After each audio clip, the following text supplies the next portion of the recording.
第1089章，谁动你，我便杀谁。萧炎手掌微曲，一股吸力直接是将一旁玉盒之内的那团菩提化体弦吸入手中，眼神微凝，一股清白火焰自小医仙身体表面分化而出，然后将菩提化体弦包裹而尽。随着火焰与这菩提化体弦接触，后者顿时犹如受到刺激般的剧烈翻腾了起来，看那模样，似乎是想要从那火焰之中脱离出来。这种情况，萧炎自然是不会允许。菩提化体弦虽然拥有奇异效力，但却也必须经过一火的略微淬炼，方才能够直接施展到小医仙身上。手掌微握，清白火焰翻腾得越加厉害。而在这恐怖温度下，菩提化体弦在坚持了2-3分钟后，终于是逐渐地停止了蠕动。咦？随着淬炼的迅速完毕，就在萧炎即将将菩提化体弦从火焰中抽出时，却是突然惊疑了一声。只见得那菩提化体弦在一火的煅烧中，居然是逐渐从其中飘落出众多翠绿的粉尘沉淀。这种粉尘徐徐落下，但却并未彻底脱离这团菩提化体弦，而是在其底部位置不断的凝聚，转眼时间便是形成了一枚不足拇指大小的翠绿色珠体。在翠绿色珠体成型那一刹，菩提化体弦也是微微一抖，旋即这枚珠体便是从中脱落而出，然后被萧炎一把抓进手中。翠绿珠体的触感并不光滑，反而是显得有些粗糙，但手掌握着它，却是能够感受到一种勃勃生机。这是菩提子。萧炎目光惊异地望着手中这枚莫名其妙出现的翠绿珠体，片刻后眼神猛地一凝，惊声道：菩提子与那菩提心一般，也是菩提古树之物，但这种珍稀之物与菩提心一般罕见。一般说来，一旦从菩提古树上掉落而下，便是会在顷刻间化为粉末，外人极难获得。这菩提化体弦之内的沉淀，在一火的煅烧下，居然能够形成菩提子。萧炎眼神急速闪烁，猛地有些明悟，恐怕那传言中说的得到菩提化体弦便是能够感应到菩提心存在的话，的确不假。但这之中的菩提化体弦，应该是说这菩提子，唯有得到菩提子，方才有机会感应到那传说中的菩提心。手掌缓缓紧握，萧炎眼中掠过一抹欣喜，没想到这无意之举会得到这般奇物。菩提心这等神物，对于一些斗尊强者来说，几乎是拥有着难以匹敌的诱惑力，因为菩提心能够提高进阶斗圣的成功率，光是这一点便是足以令得所有斗尊强者为其飞蛾扑火。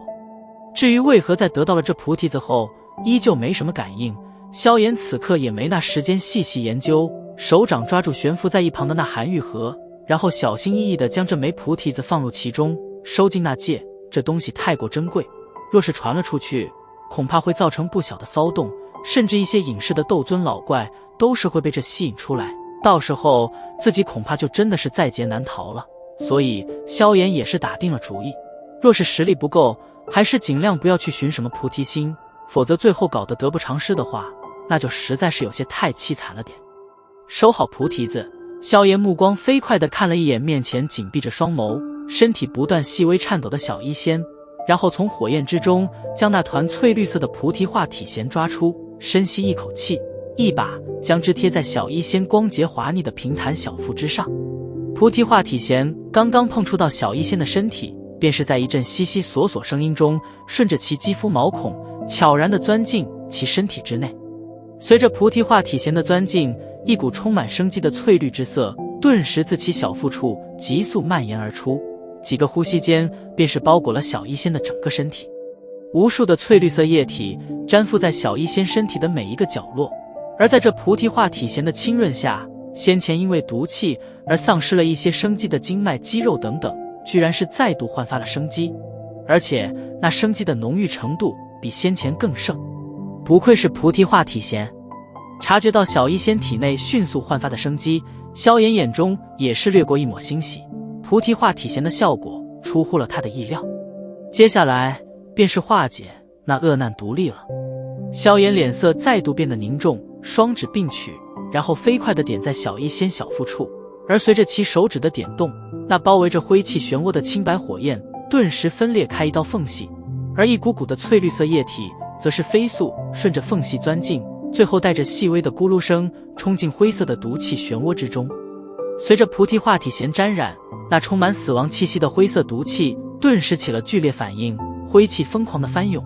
而在其翻涌间，其内所蕴含的死亡之味则是迅速地被菩提化体弦之内所蕴含的生机中和化解。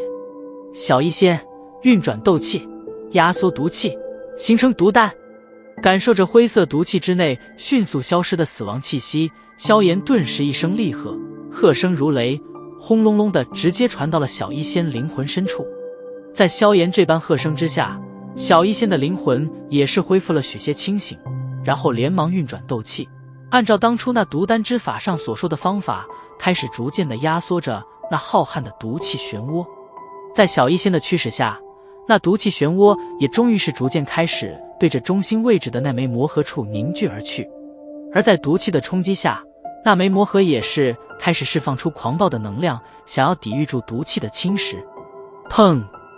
这种毒气与狂暴能量的对轰并未持续多久，便是猛地爆发出一阵沉闷声响。那魔核之内的能量迅速被恶难毒气吞噬并且占据，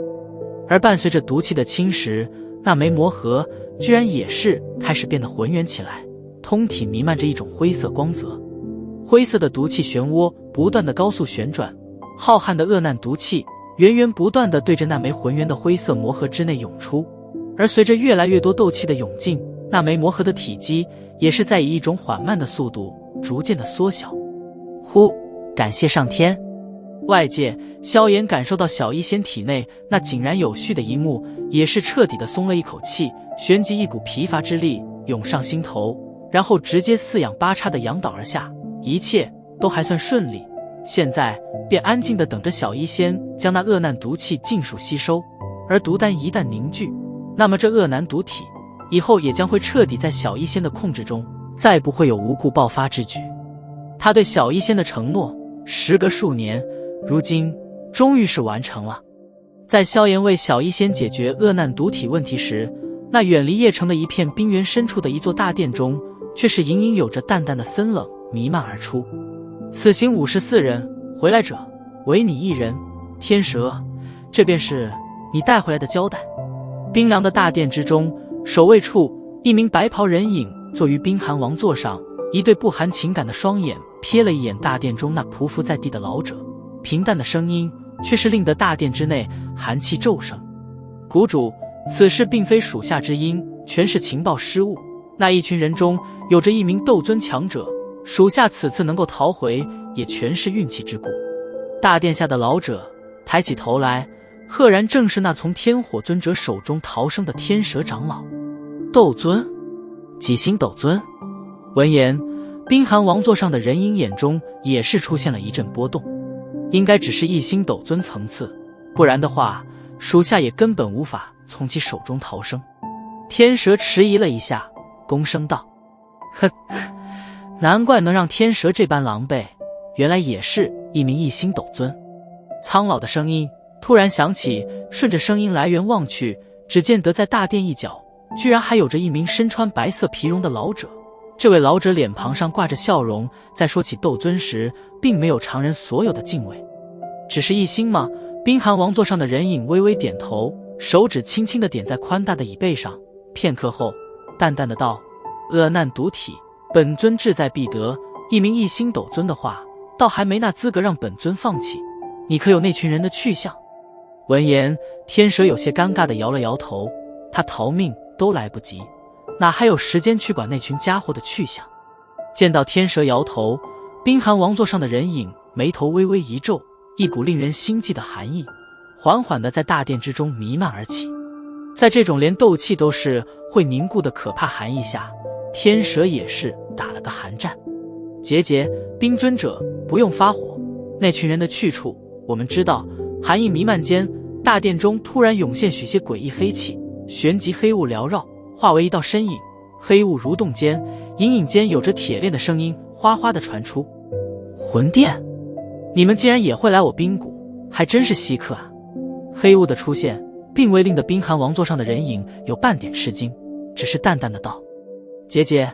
那群人中也有着一人是我魂殿的目标，既然目标相同，此次或许可以联手一次，冰尊者以为如何？黑雾蠕动，其中传出一道怪笑声。恶难毒体归我冰谷，其余人随你们。寒冰王座上，人影缓缓站起，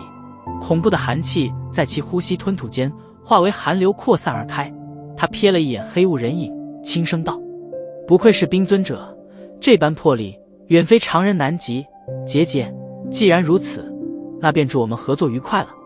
在冰冷的寒冰大殿中，一股针对萧炎一行人的庞大黑手凝聚成型时，那远在丹域边缘的一座空间虫洞处，空间也是泛起一阵波动，旋即一道道人影破空而出，然后刷刷地整齐立于这片广场上。一道道强悍肃杀的气息如火山般的喷薄而出，令得这片广场瞬间寂静。所有人皆是目瞪口呆地望着这些黑色身影，一些眼力稍强者更是心脏在这一刻猛烈地跳动了起来，因为他们发现这些黑影中实力最弱的都至少在斗皇层次，特别是在那人影之首的2位黑衣老者随意站立间，连这片天地的扭曲的空间都是变得安静了下来。那股隐隐间弥漫而出的浩瀚气息，令得不少自诩强者的人浑身颤抖。在落地之后，这些黑影并未立刻离开，因为紧跟其后，那片空间再度扭曲而起。在空间扭曲间，那众多黑影除了领头的2名老者，皆是唰的一声，在众多惊骇目光中，对着那片扭曲的空间单膝跪地，眼中有着一份发自内心的尊崇。一道道呆滞的目光缓缓转向那片扭曲的空间，斗宗强者跪立而迎，斗尊强者低头而取，这般近乎恐怖的阵仗，实属他们这些年首次所遇。他们真的很想知道，这他妈的是何方超级巨擘方才拥有这般魄力？恐怕即便是那3股甚至2宗都没这等本事吧。在那众多目光眨也不眨的注视中，波动的空间缓缓停止，旋即一道纤细的动人身影徐徐地在那扭曲的空间中浮现，然后玉脚轻抬，跨出空间，出现在了这片阳光天地之下。身形纤细的青衣女孩在那安静无声的广场下，玉脚轻轻地落在广场上，那张清雅动人的精致脸颊微微抬起，望向遥远的叶城所在的方向，旋即展颜微笑。一笑倾城，萧炎哥哥有虚儿在，谁动你，我便杀谁。